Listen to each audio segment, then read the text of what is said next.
In this presentation, I will be examining the positive and negative effects the advancement of technology is having on our children and their experience of growing up. Let's begin by taking a general overview of modern technology and the role it plays in the lives of many of us today. I would like to start by sharing a recent example with all of you. I was at our local Walmart. The aisle I was in had myself and one other woman in it, and the woman was mumbling. I thought she was a wackadoodle, carrying on a conversation with herself.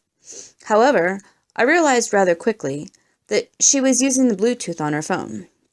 Unfortunately, this is not the first time this has happened to me, and I doubt it will be the last, because the practice of carrying on private conversations in public arenas is becoming more commonplace, as well as checking your phone every few minutes, streaming music and movies, as well as a multitude of other instances where technology is invading our lifestyles. In many examples, these new technologies make our lives easier, or lend us the opportunity to achieve more in less time. And with every advance, it seems that we are finding new and different ways to continue to enhance said technologies. I realize this class is supposed to be about the future. However, sometimes it is important to take a look at where we came from in order to see where we are headed. For this, I would like to go all the way back to the Industrial Revolution. Because of the advancement of the printing press and improvements to the availability as well as the method in which paper was made, books became more commonplace in the modern household, which, in part, led to an explosion in education and increased the literacy rate in industrialized societies. Now, let's fast forward to the here and now. We are all here, not just reading and writing, but actually achieving a college education, something that many of our forefathers would have never thought possible. And to top it all off, we are doing it online, using modern technology. Extending the availability of higher education to all is just one small, personal example of how technology is shaping modern humanity. I am a student in the graphic design program, and technology has really shaped the new workflow in this field. The Adobe Creative Cloud, think Photoshop and Illustrator, is the industry standard of the tools used to create great designs. However, these powerful programs have only been in existence for less than 30 years. Before this, logos, posters, book, and album covers were all created by hand. Adobe put the power to create in the hands of people like me who are creative yet can't draw a straight line, as well as lending greater precision to those who are naturally gifted artists. This does not even mention the fact that there is a whole new area of design that didn't exist 30 years ago, that of web design, and as people are relying more and more on finding out about businesses online, this is not a design medium to be ignored. I found it very interesting how new methods and technologies do more than affect our lives in the obvious ways of the personal computer, smartphones, and tablets. But they are also being used to control how we do things. In George Ritzer's article, Control Human and Non-Human Robots, he provides many examples of how we are influenced by these technologies and systems without our even being aware of it. These systems bring order to our lives and tell us how to act and behave to keep society flowing in a logical way. They are also good for people who wish to seek careers which do not ask for much more from them than to follow orders and not question how or why they perform a specific duty in the manner that they do. Seeing as how I spent 20 years in the food and beverage industry, many of his examples really hit home for me. I mostly worked in higher-end restaurants. However, we still had many examples of how technology and method controlled our workflow.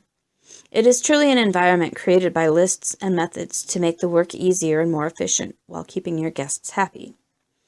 I also liked how Ritzer pointed out that even the decorations in fast food restaurants are used to subliminally control the patron, to not get too comfortable and leave as quickly as possible. However, in many instances, these technologies may stifle creativity and individuality, creating a society of mindless drones. Interesting stuff, and our kids are growing up in a world where this form of brainwashing is an acceptable practice. In many ways, the advancement of technology is a wonderful and beautiful thing, putting a plethora of information at our fingertips and simplifying some of our daily tasks, such as paying bills, balancing the checkbook, or shopping. However, it is important to ensure that technology does not take the place of human relationships, which is a very real possibility. The ease of sending out a mass text or posting to Facebook instead of calling people up and having a real conversation is becoming the norm. And while it may be effective in certain instances, it must be used with caution. We are also losing many of the ways we have entertained ourselves in the past, such as reading a novel. It seems that much of the time we are reading short articles or blogs, instead of truly immersing ourselves in a meaningful story. Or maybe worse yet, replacing the time spent reading with playing video games.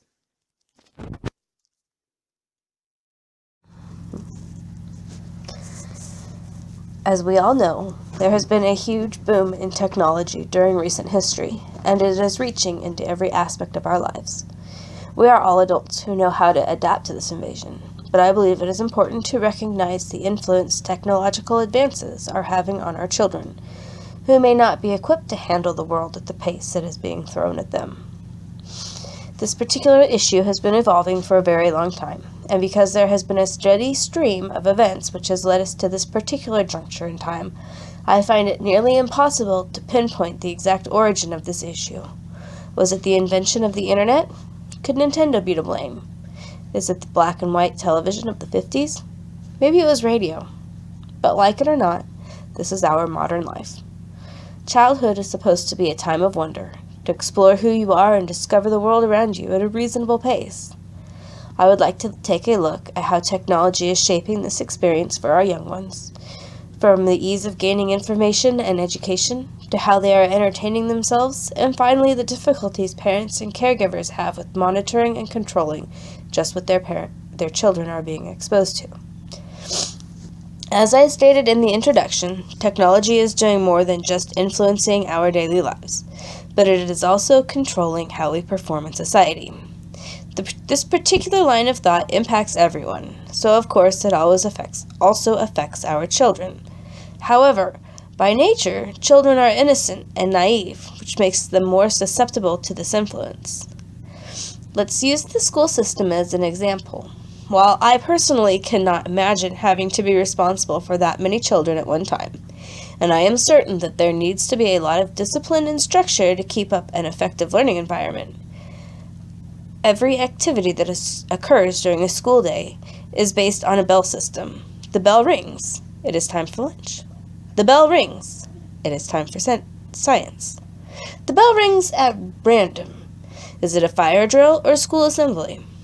While I can see the validity of this system for moving the learning pace along as well as keeping the kids focused, it is still a technology that is shaping not just the education, but also the behavior of our children. When a bell rings, it is time to progress along the chute of learning. In addition to being controlled by technology, I also see quite a bit of gender bias in what types of technology are marketed to boys or girls. I am fortunate to be raising my daughters in a small neighborhood with a pretty even mix of the sexes, who are all about the same age. The boys seem to be more interested in their gaming systems, and while I am unsure what they are playing right now, I know a couple of years ago Skylanders was all the rage, and this particular game was definitely targeted to boys. The game came with toy avatars of made-up creatures who all had distinctly male characteristics and sported color schemes such as blue, green, red, and yellow. On the other hand, the girls that come through my home are more interested in watching music videos or playing fashion and makeup games on my daughter's iPhone or tablet. These are both small examples of how marketing is still very gender biased, especially when it comes to kids. I find it disheartening that many of the gender marketing techniques that were used in my childhood are still being used on kiddos today. I see technology as having both positive and negative effects on our children. There is a belief that the more commonplace technology is in a child's life, the higher their risk of obesity because it may lead to a more sedentary lifestyle. However, the video game designers and manufacturers are taking note of this and developing games that encourage children to get up and participate in their games, such as with Wii Fit and the Xbox Kinect. There is also a lot of research which is linking the role of technology use to an increase in diagnosis of attention deficit hyperactive disorder.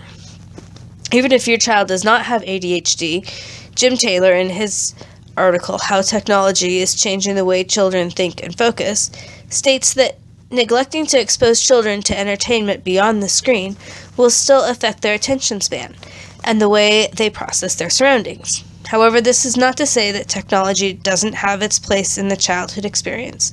Not all video games are bad. Many of them, such as Minecraft and Candy Crush, teach strategy, technique, and planning. Children are also empowered when they have the answer to nearly any question right at their fingertips, which encourages them to ask questions and explore the world around them. As is almost always the case, once technology gets going, it doesn't usually stop progressing and winding its way into our daily lives, and I don't think this is going to change now. In most instances of the advancement of technologies, children are the most likely to fall victim to obsessive overuse, and due to that, it is our responsibility to try to shelter and protect them from this as much as possible.